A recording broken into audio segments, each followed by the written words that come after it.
Good evening, everyone. Good evening. Where's the energy? Good evening, everyone.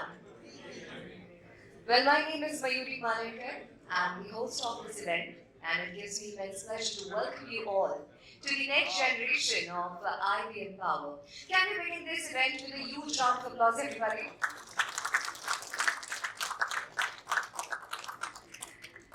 So, as we all know, ladies and gentlemen, IBM Power has a history spanning for a few decades, helping our clients in their IT transformation. And as many of you who have experienced and who have already journeyed with us know, the Power Server is known for its superior performance, its flexibility, and its security. Am I right, guys? Yes? Once again, I would like to thank everybody for joining us, taking our time from your busy schedules and marking this event with your glorious presence. Thank you, everyone. I guess someone's phone is ringing. Is it? Who is it? Hello? I'm at the Power 10 unveil. Can I call you back later? I have heard about the Power 10 launch in the US. Is this Power 10 part of the Power server family in US? Yes, it is.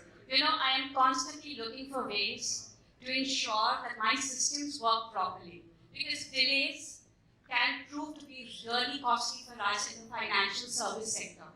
My question is, can Power 10 servers give my teams a stable IT environment to deliver consistent customer service? In addition to what you just asked, I'm very curious to know about the Power 10 security for banks. This is because we handle huge amounts of consumer-sensitive data, and it is essential for us to have high performance as well as have this data secure both at rest and in transit. Thank you for removing the topic of security. What I was saying is that Power 10, I want to really know is, I'm curious about how Power 10 protects actual critical information. But what about the compatibility with the OS? Like with this, I run into the performance issue if I run the Power 10 with this OS or not. Like just curious on that. My challenge is managing growing data, big data in fact, both in terms of storage and access. And now with AI ML being extensively used, I need a server that gives me both performance and security. Ever since the pandemic, all of us want to do business as usual and as quickly as possible when disruptions occur. So it is important for someone like me to be able to create a resilient infrastructure which is flexible enough to accommodate such rapid changes. Yes, resilience is something that our organization has been moving towards when it comes to cloud automation. But what I really want to know is, to overcome the risk of taking the application to the cloud, especially the mission critical ones.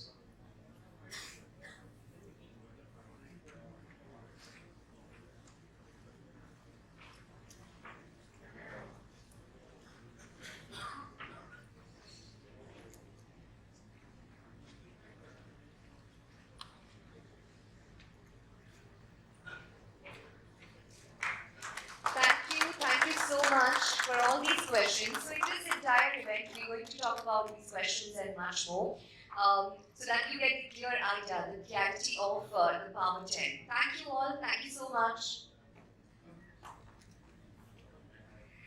So ladies and gentlemen, to tell us more about Power 10, we have with us Mr. Viswanath Ramaswamy. We call him Rishi. He is the Vice President of Technology Business for IBM India and South Asia. Well, as I said, he leads the technology business for IBM, encompassing offerings like data and artificial intelligence, cloud security, storage, cognitive, and servers across India and South Asia. So Rishi started his career with IBM in 1999 as a sales specialist. Am I right? Yes. He started his career in 1999 as a sales specialist, and post that he had a lot of leadership roles. That includes his past role as a director for IBM Systems. I will request everyone to put your hands together and welcome Rishi on the stage. Everyone. Okay, good evening everyone, and thank you very much for joining us this evening. A very exciting and very memorable evening for us, and it's one of our proud moments for us to announce and launch, and you'll hear it in a few minutes from now, on our latest generation of 𝗲𝗿 systems. But I'm not going to tell you what 𝗲𝗿 does. They're very experts who are doing that.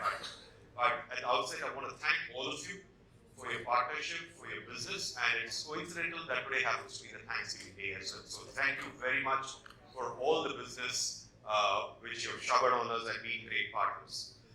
So probably the next 5 minutes, I will not talk about 𝗲𝗿 per se, right? There are enough experts to talk about it, but I want to lead to that 𝗲𝗿 as a full. When you look at the last 2 or probably 2.5 years, thanks to COVID, we have seen a rampant acceleration of digital transformation across organizations. And we have seen that, right? It could be a bank, it could be a manufacturing company, you're a retail company, irrespective of the size of the organization you are in as well. So your board members, your CEOs, your CFOs are all driving into bringing in 2 things. One is bringing in efficiencies in your process to reduce costs, or building in new revenue streams in your business, right? If you were doing business to drive a revenue growth in a traditional manner, what are the new revenue streams you could drive to generate that growth or accelerate that growth, and at the same time bring in more efficiencies to reduce the cost and make the productivity very high.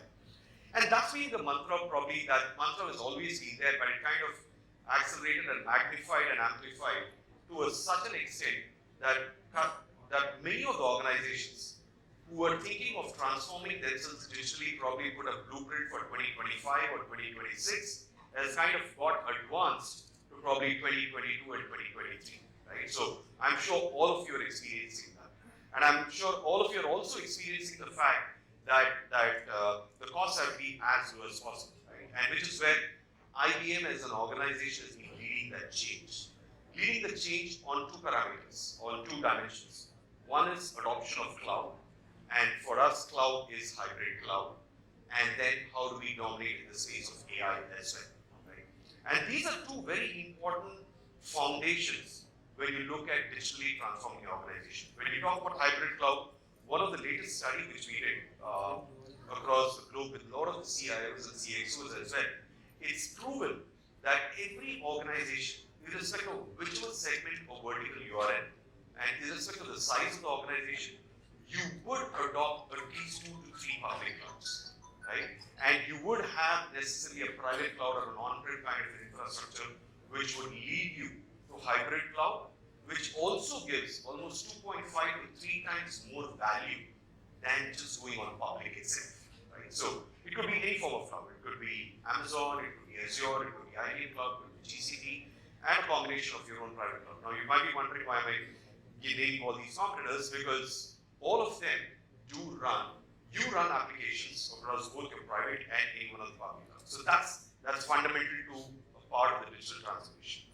The second part is, of course, the AI. How well you build in intelligently automation into your organization, be any form of process, right? And as simply put it that way.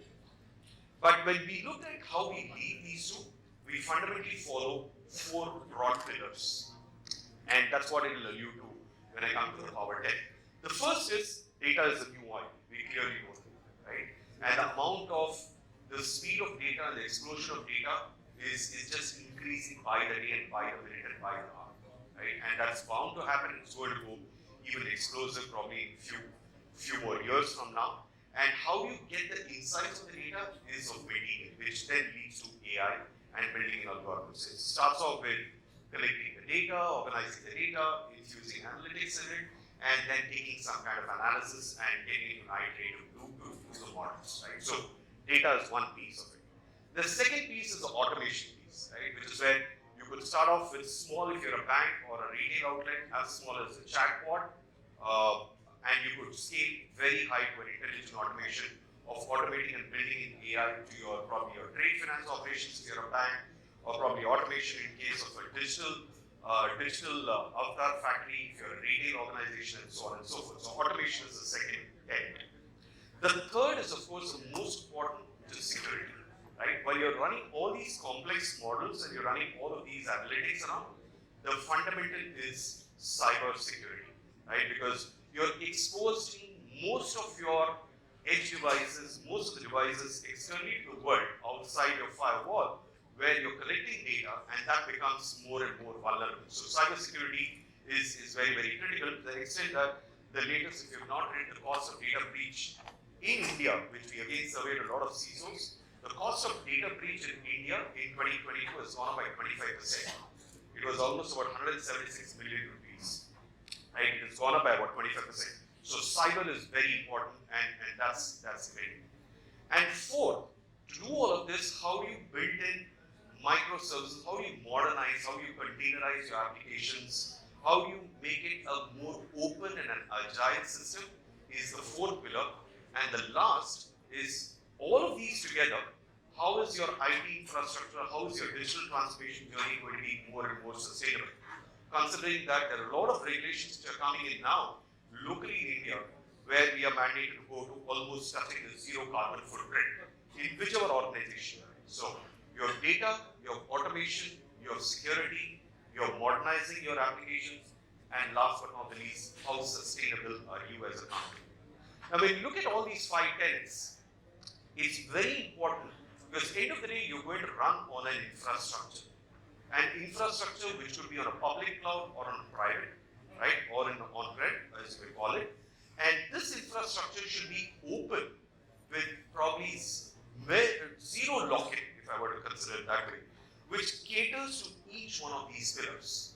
So that's where Power 10 as an infrastructure, and we've been living up to the roadmap, and I'm sure a lot of the clients out here who've been enjoying the Power 10 journey thus far have seen the commitment from IBM of what we have been delivering probably every 2 or 3 years as a cycle, right? And we started off with, and you will hear from my colleagues as well later, of how we have helped and met the commitment of Power, which continues to be a very robust roadmap in future as well. And when you compare it with other competitors, you would see how far ahead we are in this space. So when you look at data, Power 10 is one of the fastest, best server for databases, right? When you look at analytics, and soon in 2023, you will hear new announcements which will come up on the data lakes and the data warehouse appliances, which will be based on the Power 10 architecture, which will come in from IBM stable as well. When you look at automation, you look at Ansible, our Red Hat. Ansible Red Hat is an IBM company, runs best on Power on Linux. You look at security, needless to say, AIX is the most secure operating system in the world. And probably you will hear again in terms of the number of breaches what we had of the vulnerabilities. AIX is by far the best operating system in the world.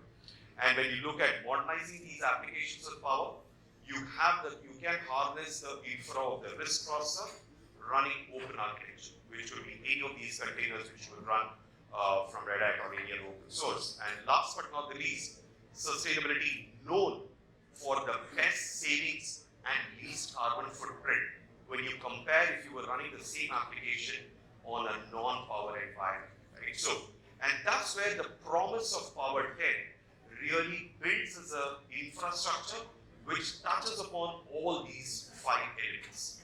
And with that, thank you very much once again for being here, and let's go ahead and see how the Power 10 performs. But thank you very much.